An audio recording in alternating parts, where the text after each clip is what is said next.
New York never really sleeps, but this corner of Central Park pretends to. Fairy lights wind around an old brick wall.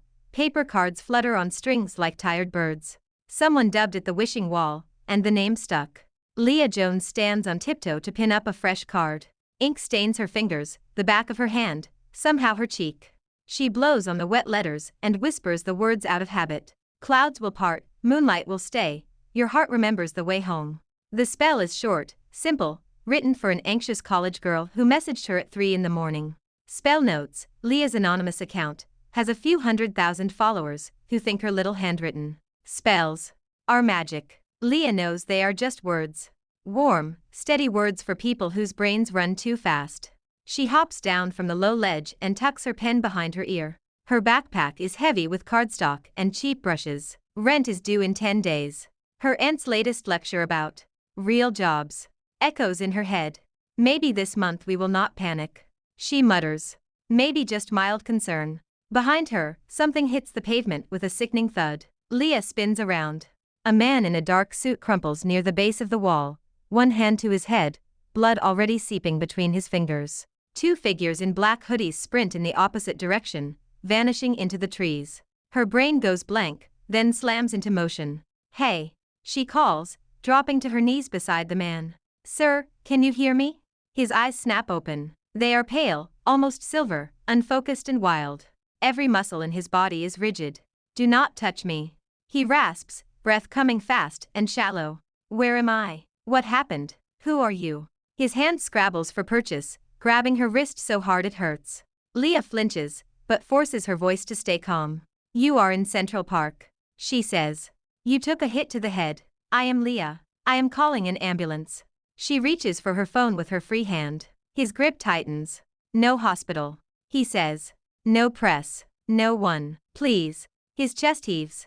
His eyes dart everywhere, like he is trapped in a shrinking room instead of an open park. Panic attack, her brain supplies. She has seen enough of them in her messages to recognize the signs. Shallow breathing, trembling, the way his gaze keeps skittering off her face. Leah's fingers brush against cardstock. One of her cards has fallen to the ground. The ink glows faintly under the fairy lights. Her throat moves before her brain catches up. Clouds will part, she says softly. Moonlight will stay. Your heart remembers the way home. The words slide out of her the way they always do, practiced and gentle. She has whispered them into microphones and over video streams 100 times. The man stills. His grip on her wrist loosens, not completely, but enough for blood to creep back into her fingers. His breathing slows, just a little. His eyes finally lock on hers, focused like she has become the only real thing in the park. Say it again, he murmurs. Leah swallows. Clouds will part, she repeats. Moonlight will stay. Your heart remembers the way home. His shoulders drop a fraction of an inch. The wildness in his gaze fades to something tired. Who are you? He asks again, quieter now. Leah, she says. I write Euro spells, I guess. Long story. A shout cuts through the night. Mr. Thorne. Leah looks up. A man in a black suit is sprinting toward them, earpiece glinting under the lights. Two more follow, scanning the trees, hands hovering near concealed weapons. The man on the ground winces. Here we go, he mutters. The first guard drops beside them, eyes wide. Mr. Thorne, are you hurt? I am fine. The man says automatically. He is not. He is bleeding, his hand shakes, and his jaw is clenched so hard a muscle jumps near his temple. But his voice has the clipped, controlled cadence of someone used to being obeyed. Leah blinks. Thorne. Central Park security detail. The man's face clicks into place. She has seen it on magazine covers and business sites. Eli Thorne, 28-year-old tech billionaire, founder and CEO of Thorne Technologies, the man people call the king of clean code and cold decisions. He is currently on the ground with blood in his hair, clinging to a girl who writes spells on cardstock. Sir, we need to get you to a hospital. The guard says. We have a car waiting. No hospital. Eli repeats. He looks at Leah, eyes still too bright. No press. His hand tightens on her wrist one more time. I go where she goes, he adds. The guard blinks. Sir? If she leaves, I leave with her, Eli says. His gaze does not move from Leah's face. I need a her voice. Heat flashes up Leah's neck. That is not necessary, she says quickly. He is concussed. You should take him somewhere safe. I will just go home. Eli's fingers hook into the fabric of her jacket like a child grabbing a blanket. Do not. He says, syllables clipped and sharp. Leave. People are starting to gather, drawn by the guards and the fallen billionaire. Phones glint in the dark like a swarm of insects. Is that Eli Thorne? What happened? Is that girl his girlfriend? Leah's stomach drops. The last thing she needs is to go viral as some stranger clinging to a billionaire in the park. Her aunt will have a stroke. Sir, your head. The guard insists. You are bleeding. I am aware. Eli says. He swallows. His voice lowers. I will go, but she comes with me. He looks at Leah, and the fear under the command makes her chest ache. Please, he adds, so quietly she almost misses it. Her aunt's voice rings in her head. Leah, stop playing with markers and get a real job. Leah, you cannot live on wishes and ink. Leah, men like that do not look at girls like you. The crowd presses closer. Someone's phone flash goes off. Leah takes a breath. Fine. She says. I will come. For a little while. Until you calm down. She looks at the guard. But I am not getting in a van with strangers. She adds. So someone is explaining everything. The guard nods, relief flashing across his face. Of course. He says. I am Mason, head of security. Thank you for helping him. He helps Eli to his feet. Eli wobbles, catches himself, and refuses to let go of Leah's sleeve. As they hurry toward the side entrance where a black SUV idles, a familiar voice slices through the hum of the crowd. Leah Jones. Leah flinches before she turns. Aunt Debbie stands on the path, clutching a shopping bag like a shield, eyes wide with disbelief and something uglier. What on earth are you doing? Her aunt demands. Is this your new trick? Playing witch at the park until some rich man falls for your act? Aunt Debbie, it is no to euro. Leah starts. You embarrass our family. Aunt Debbie snaps. Parading around with those ridiculous cards. I told you, this childish hobby would only bring trouble. Now you are clinging to a stranger in public? Eli's hand tightens. She was helping me. He says coldly. Aunt Debbie startles, really looking at him for the first time. Recognition ripples over her features. Mr. Thorne. She breathes. Oh my. I did not realize you were a euro. She straightens, attempting a smile. Leah, do not bother Mr. Thorne with your nonsense. He has real problems. Leah's face burns. My spells are not nonsense. She says, voice shaking. And I was not bothering him. Someone attacked him. I called for help. You were muttering fake magic words like a child. Aunt Debbie hisses. Stop humiliating yourself. Leah's throat tightens. All the old shame and anger swirl up at once. Eli shifts, stepping slightly in front of her. Her words helped. He says. More than you are helping now. Aunt Debbie blinks. Excuse me. My anxiety is none of your business. He continues evenly. But you should know that the only reason I am not curled up on that ground is because she spoke. So if anyone here should stop talking, it is you. A gasp ripples through the small crowd. Someone nearby mutters. Is he serious? Aunt Debbie's mouth opens and closes like a fish. We should go. Mason says quietly. Before this turns into a live stream. Leah glares at her aunt, heart pounding. I am leaving. She says. Do not call me tonight and yell. I am busy saving a billionaire from his feelings. She lets Mason usher her toward the car. As the SUV door closes, she catches one last glimpse of her aunt's stunned face framed by fairy lights and fluttering cards. The city blurs by in streaks of neon and shadow. Eli sits beside her, hands clenched on his knees. He stares straight ahead, jaw tight. Do you really remember nothing? Leah asks softly. He looks at her. For a split second, something sharp and knowing flickers in his eyes. Then it is gone, replaced by confusion. I remember your voice. He says. Say it again. Leah swallows. Clouds will part. She whispers. Moonlight will stay. Your heart remembers the way home. His shoulders drop a fraction. He leans his head back against the seat, eyes closing. Leah watches him, unease curling in her stomach. She does not know it yet, but the spell she wrote for strangers has just tied her life to Eli Thorne's in a knot neither of them can easily untangle. Leah's apartment is not designed for billionaire CEOs. It is 2.5 rooms above a laundromat, with thin walls and a permanent smell of detergent. The couch sags in the middle. The kitchen could generously be called compact.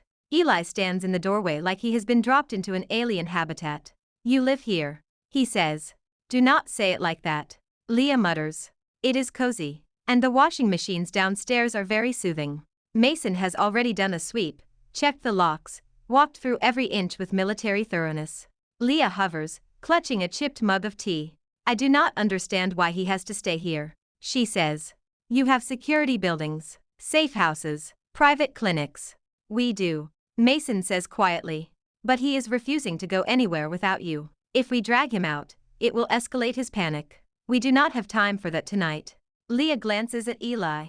He is staring at the wall of spell cards she has taped over her desk, brows drawn together. These are yours, he says. Yes, she says. Custom spells. People send me what they are dealing with, I write something for them. He steps closer, reading. She feels weirdly naked, all her careful ink lines exposed. You wrote this one earlier, he says, tapping the card from the park. For someone else. Yeah, she says.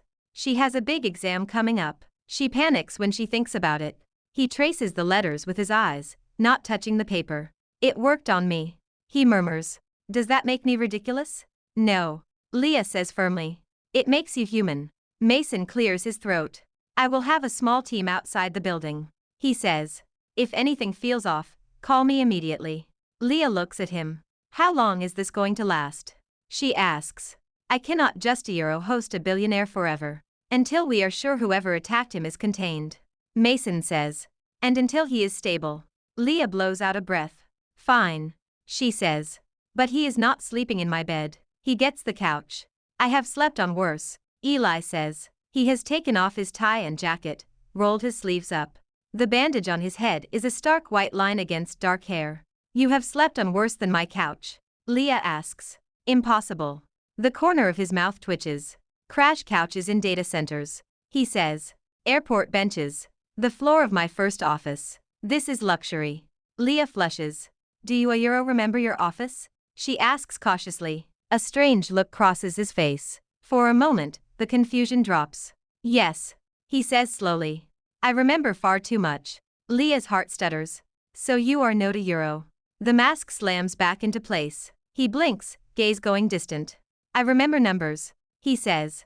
Lines of code. No to people. Liar, something in her whispers. She does not know him, but she knows when someone is dodging. Still, the image of him shaking on the pavement keeps her from pushing. Okay, she says. We will take it one step at a time. Tonight, you sleep. I have extra blankets. And house rules. House rules. He repeats. Of course you do. She points a finger at him. Rule 1. She says. No work emergencies at 2 in the morning. If you must yell at someone, yell into a pillow. He raises an eyebrow. I do not yell, he says. I issue concise directives. Rule 2. She continues, ignoring that. No leaving cups everywhere. This is not a coffee graveyard. And rule 3 €. She hesitates. If you feel like you are going to spiral, you ask. You do not just white-knuckle it and hope you do not implode on my rug. Something raw flickers in his eyes. That is a lot of responsibility for one girl with a pen, he says quietly.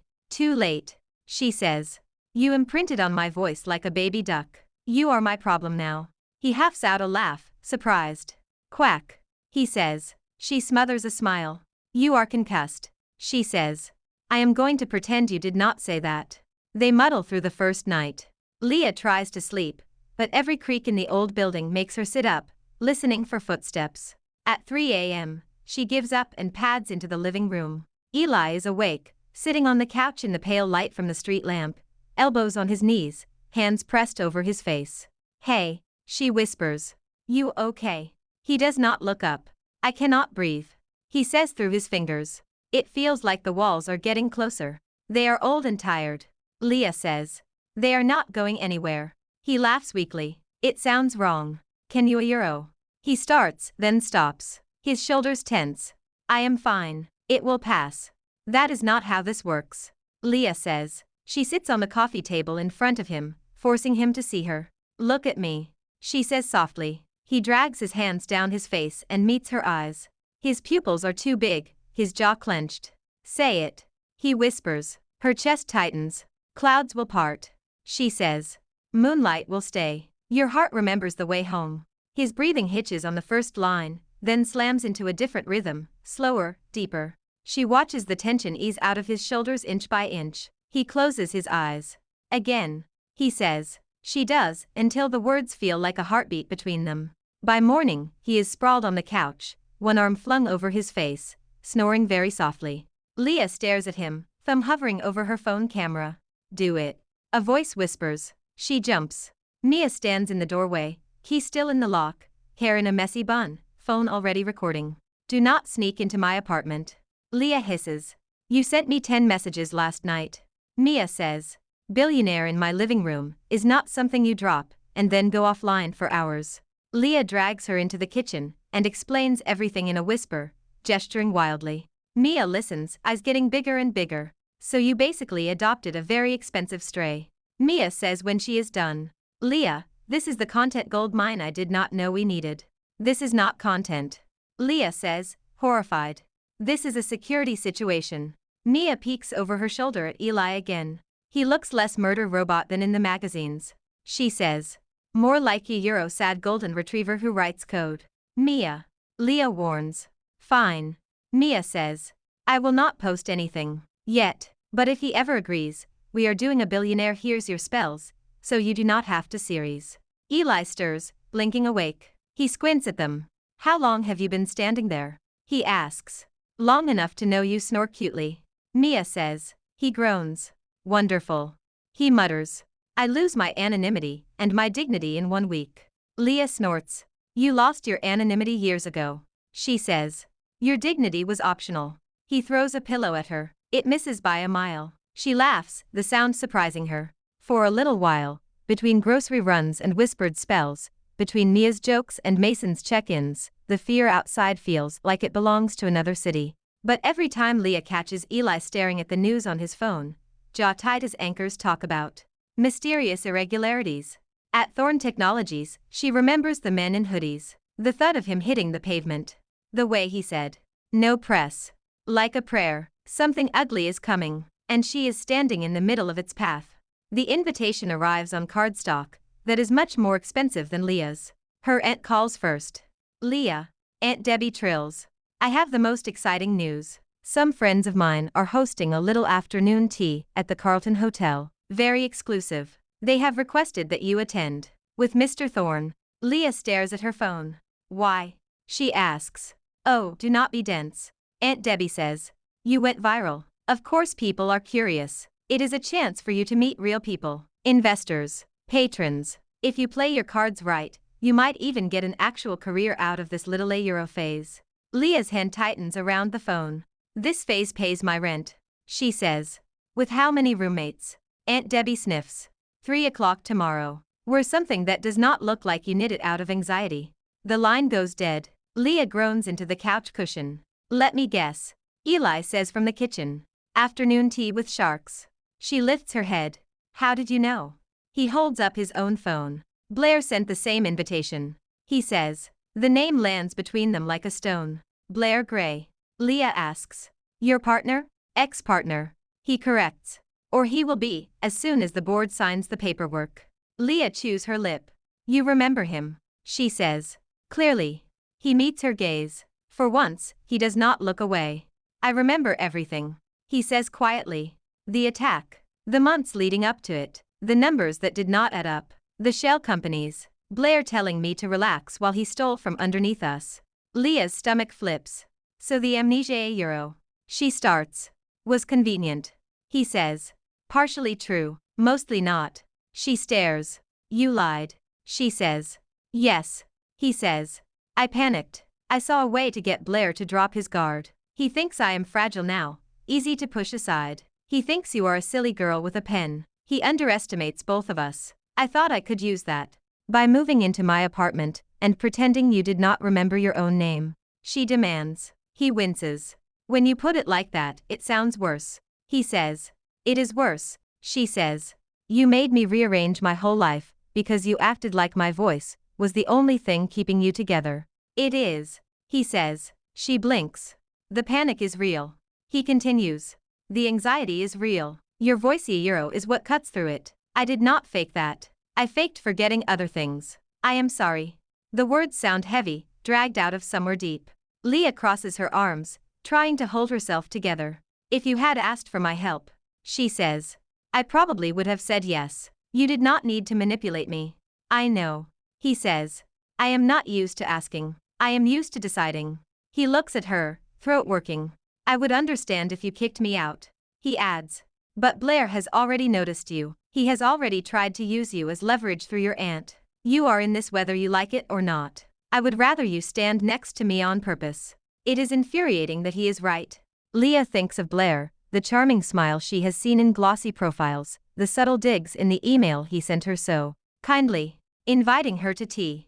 She thinks of Aunt Debbie's thinly veiled glee, the way she has always treated Leah's life as a project to fix. She also thinks of the message board on her wall, of the card that says, "You are allowed to be the main character of your own story." Fine. She says.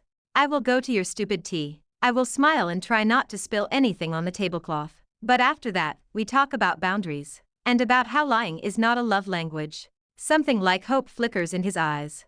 Understood. He says. And Leah? What? You are terrifying when you are angry. He says. She glares. Good. She says. Tell Blair. The Carlton Hotel is all marble, glass and air that smells faintly of money. Leah feels like an imposter in her simple blue dress and borrowed heels. Eli looks like he belongs, even with the bandage still peeking through his neatly combed hair. Relax. He murmurs as they ride the elevator up. You are the most interesting person in any room you walk into. That is not how imposter syndrome works. She mutters. Trust me. He says. I have been to enough of these. Everyone else is pretending too. The private lounge is already buzzing when they arrive. Crystal clinks. Soft laughter floats, waiters move like ghosts with trays of tiny pastries. Blair Gray stands near the window, talking to a cluster of men in suits. He is handsome in a magazine spread way, all straight white teeth and easy charm. Leah. Aunt Debbie trills from a table near the front. She hurries over, air kissing the space next to Leah's cheek.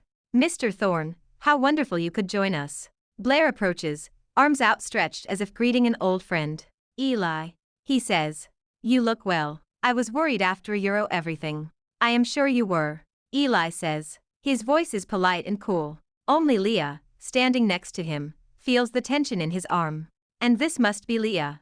Blair says, turning his smile on her. In the span of a week you have become a citywide legend. I write cardstock. She says. Legends are a stretch. Do not be modest. Aunt Debbie scolds. Your little performance at the park was all over the news. You always did love attention.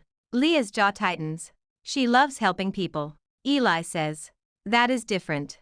Blair's eyes flick between them, assessing. Shall we sit? He suggests. We have much to discuss. They take their seats. Tea and tiny sandwiches arrive. On the surface, it is a polite social event. Underneath, it feels like a negotiation table. So, Leah. Blair says, stirring his tea. You make a living from Thesauro spells? Custom affirmations. She says. People tell me what they are going through. I write something for them. The internet is loud. I try to be a soft corner. He smiles. How charming. He says. And now you have caught the attention of one of the most eligible bachelors in the city. That is quite an upgrade. Aunt Debbie laughs too loudly. I always told her to aim higher. She says. She cluttered the house with those cards as a girl. I am just glad she is finally doing something useful with them. Leah feels the old shame creep up her spine. I did not bring Leah here to be insulted. Eli says mildly. Of course not. Blair says, spreading his hands. I am simply saying we must be realistic. Eli is under enormous pressure right now. There have been unfortunate rumors about his stability. Investors are nervous. We need to stabilize the situation before people get hurt. Hurt how? Leah asks. Blair smiles at her like she is a child asking about taxes. Reputations. He says. Jobs. Families who depend on this company. If Eli insists on clinging to power when he is clearly not well, it will not end well for anyone. Aunt Debbie nods briskly. Leah, dear. She says.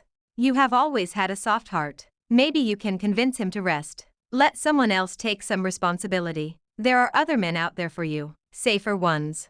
Leah stares at her. You really think I would trade someone Euro trademark's mental health for a nicer dinner table? She says quietly.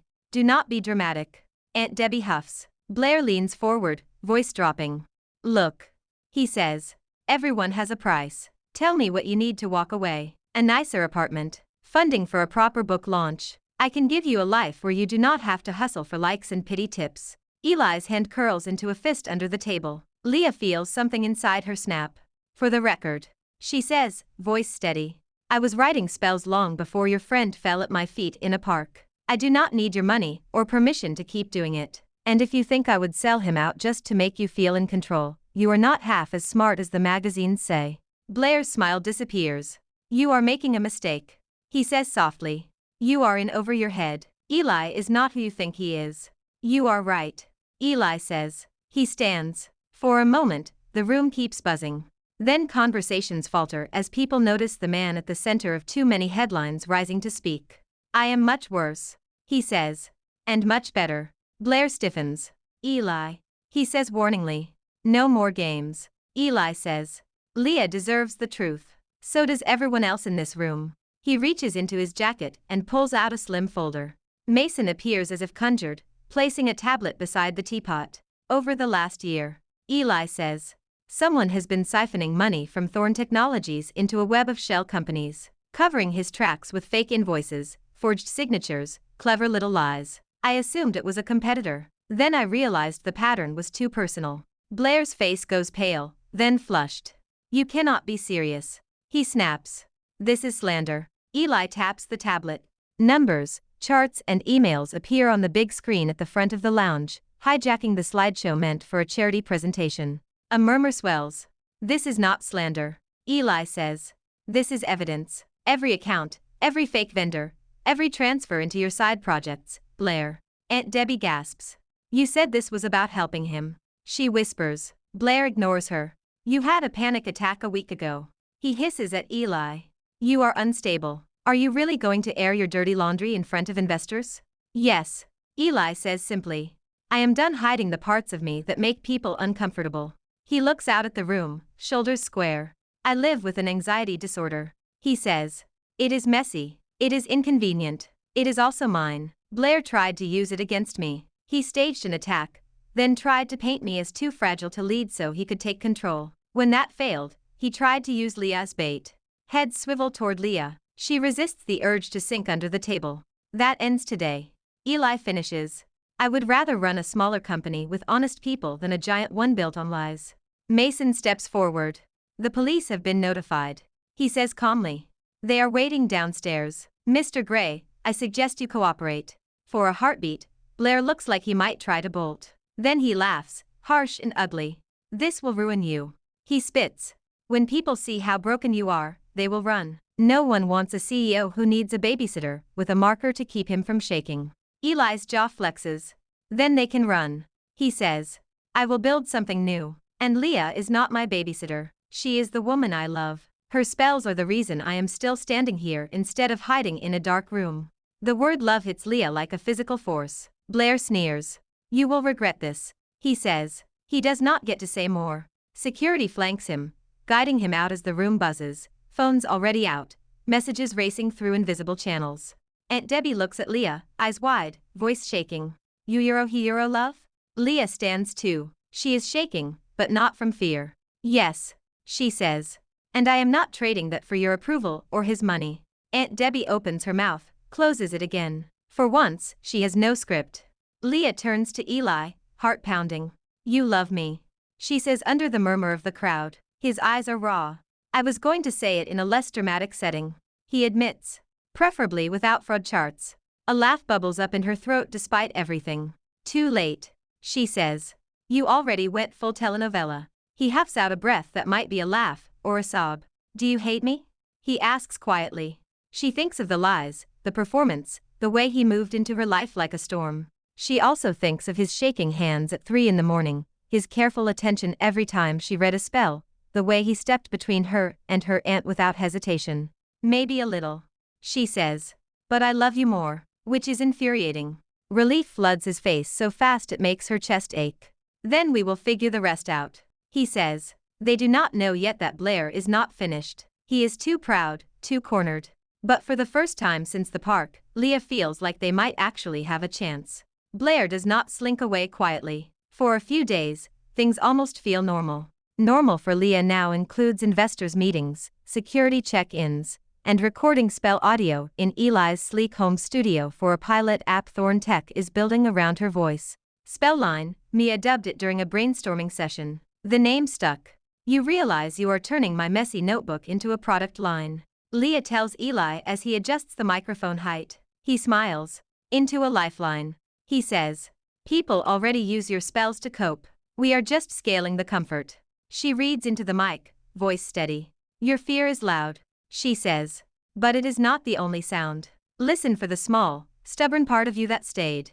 Later that week, she heads to the small studio she and Mia rent above a bakery to pack up physical spell orders. Mia runs out to film a quick street segment, leaving Leah alone with stacks of envelopes and the smell of cinnamon rolls. Do not get kidnapped. Mia calls over her shoulder. It would ruin our posting schedule. Not funny. Leah yells back, laughing anyway. An hour later, she steps outside with a bundle of padded envelopes. A van pulls up to the curb. Years of true crime podcasts prick at the back of her neck. She steps back, opening her mouth to call for the bakery owner. A hand clamps over her mouth. The world tilts. Chemical sharpness burns her nose. When she comes back, everything hurts. Her wrists are tied behind a chair with coarse rope. A single bulb dangles overhead, humming faintly. The air smells like dust and old oil. Blair Gray sits in front of her, jacket off, tie loosened, eyes bright with something too sharp to be called sanity. You know, he says conversationally. You could have had a very comfortable life if you had taken my offer. Leah's heart slams against her ribs. She drags in air, focusing on the physical sensations. Rope, metal chair, rough floor under her shoes. 3 things she can feel. You are insane, she says. Her voice only shakes a little. Insane would be letting Eli win. Blair says. He humiliated me. In public. With your help. He leans forward. I am just correcting the narrative. He holds up her phone, screen glowing with Eli's name. You are going to call him, he says. Tell him to come alone. No cops, no security. If he loves you as loudly as he claimed, it will be easy. And if I do not? She asks. Blair smiles. It does not reach his eyes. Then I start seeing how many fingers it takes for him to crack, he says. Fear claws up her throat. She closes her eyes for a second. Name 3 things you can hear. She whispers under her breath. Dripping pipe, old fan, my own pulse. Blair frowns. What are you mumbling? Spells, she says. Turns out I need them too. He rolls his eyes. Save the poetry for your followers, he says. He taps the screen and shoves the phone in front of her. Speaker on, he says. No funny business. The line rings once, twice. Eli. He answers, voice clipped. Leah, she swallows. Eli, she says. Hi. I am fine, do not freak out. Too late, he says. Where are you? She glances at Blair. He watches her, knife glinting in his hand. Remember that old warehouse by the river you told me about? She says. The one you said you used to sneak into as a teenager. Eli goes very still on the other end. I never told you that, he says slowly. Blair sighs and plucks the phone from her hands. Hello, old friend. He purrs. Miss me? Leah hears Eli inhale sharply. If you hurt her, Eli says, voice so calm it makes her shiver. I will make sure prison feels like a vacation. Blair chuckles. Relax, he says. I just want to talk. You, me. No security blanket this time. He rattles off an address. You have an hour, he says. Come alone, or I start redecorating with Leah's blood. The call disconnects. Leah stares at him. You really think he will walk into this? She asks. He is predictable, Blair says. Underneath the ice, he is sentimental. He will come. Leah thinks of Eli pacing hospital hallways, of the way his hands shook when she came out of a routine checkup after the park incident, as if she had been the one on the ground. Yeah, she says softly. He will. Time becomes a thick, sticky thing. Leah focuses on breathing, on repeating her own spells under her breath. Heart, remember you have survived this feeling before. She murmurs. You are allowed to be scared and still be here. Blair paces. Do you really love him? He asks suddenly. Leah considers lying. Then she decides he does not deserve the energy. Yes, she says. He snorts. Then you are a fool, he says. He will choose his company over you in a heartbeat. Maybe, she says. Maybe not. Either way, I did not sell him out for a tea sandwich. Headlights slice through the cracks around the door. Voices shout in the distance. Blair straightens, grabbing the knife again. Showtime, he says. The door rattles. Then it slams open. Eli stands there, flanked by shadows. For a heartbeat, Leah forgets how to breathe. He looks furious and terrified all at once. Let her go, he says. No, Blair says. He yanks Leah up, dragging her in front of him as a shield, pressing the knife to her arm. Take one more step and I start cutting. Behind Eli, figures move silently, guns drawn. Blair does not see them yet. Eli, do not, Leah says. Her voice shakes now. It is one thing to whisper spells alone in a chair. It is another to feel a blade bite into skin. Look at me, Eli says. His eyes are locked on hers. Clouds will part, he says. Moonlight will stay. Your heart remembers the way home. She lets the words wash over her, anchor her. The fear does not vanish, but it stops swallowing her whole. Shut up, Blair snarls. You think some greeting card lines will fix this? He presses the knife harder. Pain flares along her forearm. Leah yelps. Something snaps in Eli's face. Now, he says. The room explodes into motion. Security surges from both sides. Blair jerks, trying to drag Leah back, but his focus splinters. Leah twists, driving her elbow back into his ribs with everything she has. He wheezes. The knife slips, carving a shallow gash instead of something deeper. Eli lunges. For a surreal moment, it is just the three of them in a blur of movement. Then Blair is pinned to the ground under two guards, shouting obscenities. The knife skitters away. Leah stumbles. Eli catches her before she hits the floor. You are bleeding, he says. His voice is hoarse. His hands shake as he presses his handkerchief to her arm. It is just a scratch, she says faintly. I have had worse paper cuts. You are making jokes, he says. That is a good sign. Sirens wail in the distance. Officers flood in, taking statements, cuffing Blair properly, reading him his rights over his protests. Leah's head spins. Through it all, Eli does not let go of her hand. Later, in the harshly lit calm of the hospital, Leah sits on a bed while a nurse tapes a bandage over her stitches. You are lucky, the nurse says. A little deeper, and we would be talking surgery. Story of my life, Leah mutters. Eli stands by the bed, looking like he has not blinked since the warehouse. You should sit, she tells him. You should stop getting kidnapped, he replies. She snorts, then winces when the movement tugs at her arm. Occupational hazard, she says. When they are finally alone, he leans against the wall, staring at the tops of his shoes. I am sorry, he says quietly. For what? She asks. For dragging you into my war, he says. For lying at the beginning. For every time I thought I was protecting you by not telling you the whole truth. She studies him. He looks smaller without the armor of his suit jacket, tie gone, sleeves rolled up, hospital visitor bracelet stark against his wrist. I knew you were trouble the day you grabbed my sleeve, she says. I could have walked away. I did not. He looks up, eyes tired. I love you, he says simply. No more strategies, no more leverage, just that. I love you. Her heart twists. I know, she says. I love you too. But if you ever fake amnesia at me again, I will write a spell specifically to curse your Wi-Fi forever. He huffs out a startled laugh, something unclenching in his shoulders. Deal, he says. And Leah? Yeah? Thank you for not letting the clouds win, he says. She squeezes his hand. Anytime, she says. That is what the spell girl is for. Thorn Technologies' headquarters feels like another planet compared to Leah's studio. Glass, steel and light, everything buzzing with quiet urgency. Today it also buzzes with cameras. I hate this, Eli says under his breath as a makeup artist blots shine from his forehead. The cameras, not the truth. The truth I can handle. Leah stands beside him in front of the mirror, straightening his tie. You faced down a man with a knife, she says. You can handle microphones. Knives do not trend, he mutters. She laughs, then softens. Listen, she says.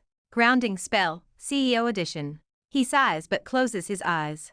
You are not your worst headline, she murmurs. You are not your panic or your quarterly report. You are the man who chose honesty over comfort, who walked into a warehouse for a girl with ink on her hands. You are allowed to be scared and still show up. His shoulders relax a little. Say the line, he whispers. Clouds will part, she says. Moonlight will stay. Your heart remembers the way home. He takes a slow breath. Okay, he says. Let us go disappoint some shareholders. The press conference room is packed. Employees line the back wall. Investors sit in the front. Reporters fill the middle. Cameras pointed like curious birds. Behind the podium, the Thorn Technologies logo shares space with a new one spell line, in clean letters. Mia, somehow in the second row with a press badge she definitely did not earn, gives Leah 2 thumbs up. Good afternoon.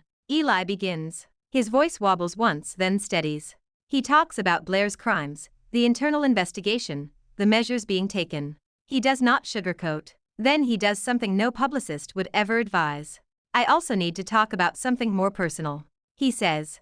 Because it has been used against me, and I am done letting shame write that story. The room quiets further. I live with an anxiety disorder. He says. It is managed with therapy, medication, and more breathing exercises than I care to admit. For years, I hid it because I thought vulnerability made me unfit to lead. I was wrong. What makes someone unfit is not their struggle, it is their dishonesty. Cameras click in rapid succession. A week ago, I had a panic attack in Central Park. He continues. A man I trusted used that moment to try to paint me as broken so he could steal what we built together. I did not recover because of a security protocol or a secret drug. I recovered because a stranger knelt beside me and spoke words she wrote for someone else. He gestures toward the screen behind him. A simple image appears, Leah's handwriting on a white card. Clouds will part, moonlight will stay, your heart remembers the way home. Her name is Leah Jones. He says. She writes spells for people whose brains are too loud. She reminded me that words can be medicine. Whispers ripple through the crowd. That is why we are launching Spellline. He says. A new division focused on making mental health support more humane. Guided audio, apps, wearables, all built around the idea that you deserve to feel seen, not just monitored. He takes a breath, then does the thing that will dominate social media for days. Leah. He says. Would you join me up here? Leah freezes. Mia elbows the person next to her and starts a silent, excited screaming routine. Leah walks up, legs shaky, heart pounding loud enough she is sure the microphones pick it up. Eli offers his hand. She takes it, grounding herself in the warmth of his palm. This is Leah. He says to the room. She is the co-creator of Spellline, and she is the reason I am still here. Her cheeks burn. There have been cruel things said about her online. He continues. That she is using me, that she is uneducated, that she is some kind of witch preying on vulnerable people. I want to be clear. Leah did not chase me. If anything, I chased her. She tried very hard to keep her life small and safe. I am the one who barged in and rearranged her furniture. A ripple of laughter helps her breathe. In case there is any confusion, he says. I am going to spell it out. I love her. She is my partner in business and in life. If you cannot respect that, you are welcome to take your investment, your gossip and your prejudice elsewhere. The room explodes in noise. Reporters shout questions. Mr. Thorne, are you stepping down? Miss Jones, do you have a comment? Is it true you live above a laundromat? Leah leans toward the microphone before she can second-guess herself. Yes, she says.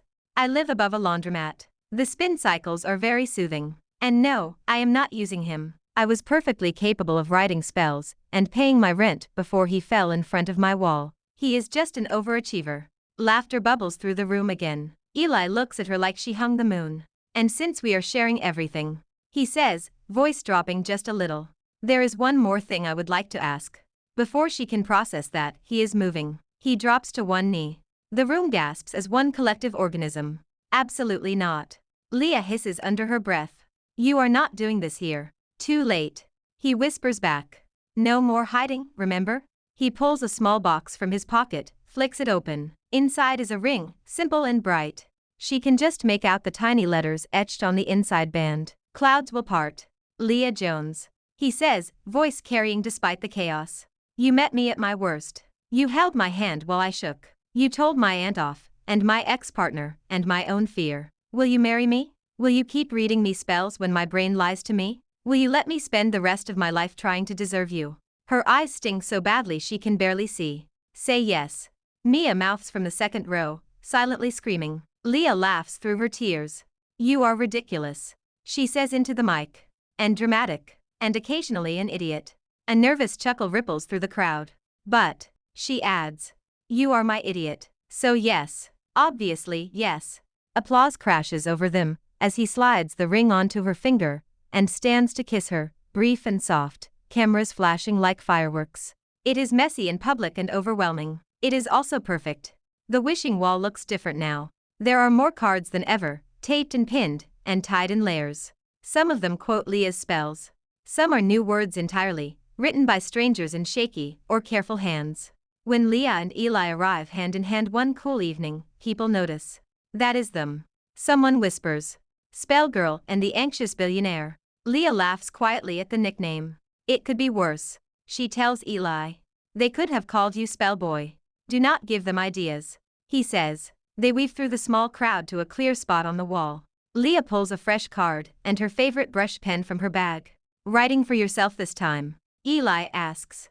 For us. She says. She thinks for a long moment before she starts writing. The love you deserve will not ask you to shrink. It will make room for every version of you. She pins the card up, the white rectangle standing out against the collage of color. A familiar voice clears its throat behind them.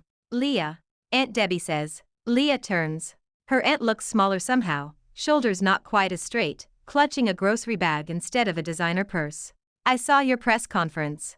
Aunt Debbie says. And the interviews. And the book. She gestures awkwardly at the hardcover sticking out of Leah's tote bag. Incantation of the Heart, the cover reads in silver letters. Leah Jones. They had it at the bookstore by my office. Aunt Debbie says. I bought 3. The cashier asked if I was the Leah in the dedication. Leah shifts her weight. I did not talk about you in the book. She says carefully. I know. Aunt Debbie says. That is how I knew you wrote it. Silence stretches between them, full of all the old fights and fresh wounds. I came to say I am sorry. Aunt Debbie blurts. I was cruel. I thought I was protecting you by pushing you towards something safe. I did not understand that safe for me was suffocating for you. You made something out of those cards I mocked. Something real. I am proud of you. I am sorry it took strangers on TV to make me see it. Leah's throat tightens. Thank you. She says. I am not ready to pretend none of it happened, but I am glad you said that. Aunt Debbie nods, eyes shiny. I brought your baby photos. She adds, holding up the grocery bag. In case you need them for, I do not know, slideshows or whatever people do at book events. Leah laughs, surprised. I will a think about it. She says. Her aunt nods again, backs away, respecting a boundary she never did before. Eli squeezes Leah's hand. You okay? He asks. Yes, she says. Then, because honesty has become their thing, she adds. Scared, happy, sad, all at once. Good. He says. That means you are alive. They wander a little, reading strangers' wishes. I hope I get into med school. I hope my dad stays sober this time. I hope I can forgive myself. Leah pulls the book from her bag, running her thumb over the cover. I still cannot believe this exists. She says. You wrote every word. Eli says. You believed enough to put ink on paper. I just bullied some printers. A portion of the profits funds low-cost therapy and community support groups. Spellline launched its first app last week. The servers nearly melted under the demand. Do you ever get scared they will realize I am just a girl with markers? Leah asks quietly. Do you ever get scared they will realize I am just a guy who still hates elevators? He counters. She smiles. All the time. She says. Then we remind each other. He says. He takes the book from her and flips to the dedication. For everyone who ever thought their feelings made them too much, and for one man who taught me that love is another word for staying. And for Mia. He reads aloud. Who made me put this here? Leah laughs. She threatened to leak my middle school poetry if I did not. She says. They stand in front of the wall, the city humming behind them. Say something. Eli urges gently. For us. No cameras, no microphones, just me. She thinks of all the spells she has written for strangers. Of all the nights she whispered words into the dark for people she would never meet. She turns to him now, eyes bright. Where you hear my voice, may your fear remember it is not the whole story. She says softly. When your hands shake, may you know they are still capable of holding on. When the world is loud, may we make a quiet place between us. Clouds will part, moonlight will stay. Our hearts remember the way home, even when we forget. His throat works. My turn, he says. He takes a breath, then speaks like he is programming something sacred into the universe. When you doubt yourself, I will remind you of the people who breathe easier because of your words. He says. When you are tired, I will make you tea and complain about your aunt in creative ways until you laugh. When panic comes for me, I will not pretend I am fine. I will ask. I will let you see me shake. You are my home, Leah Jones. I am not walking out again. Her eyes fill, but for once she does not blink the tears away. Married people are supposed to be disgusting in public. She says. We are just getting an early start. He grins. Did you just officially call me your husband? He asks. Fiança copyright.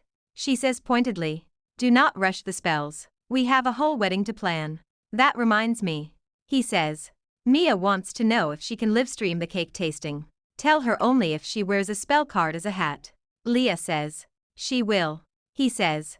They stand there until the lights flicker on in the park, until the evening chill nudges them closer together. Finally, Leah tucks her pen away and threads her fingers through his. Ready to go home? She asks. Always. He says.